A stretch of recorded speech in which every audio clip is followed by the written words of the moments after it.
રવિ સિઝનમાં અત્યાર સુધીમાં 40.77 લાખ હેક્ટરમાં રવિ પાકનું વાવેતર થયું છે અને જે પૈકી સૌથી વધુ 10.73 લાખ હેક્ટરમાં ઘઉંનું વાવેતર થયું.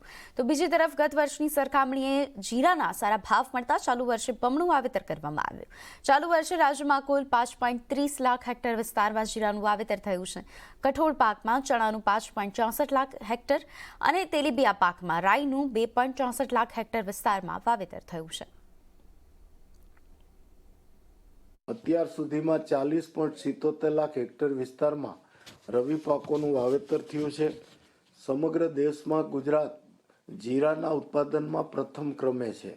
ગયા વર્ષે જીરાનું વાવેતર 2.61 લાખ હેક્ટરમાં થયેલું હતું, પણ ચાલુ વર્ષે જીરાના ભાવો ખેડૂતોને રેકર્ડ બ્રેક મળતા એના ઉત્પાદનમાં બમણો વધારો એટલે કે ચાલુ વર્ષે 5.30 લાખ હેક્ટરમાં વાવેતર થયું છે. એટલે કે 202% જેટલું વાવેતર ચાલુ વર્ષે જીરાનું થયું છે.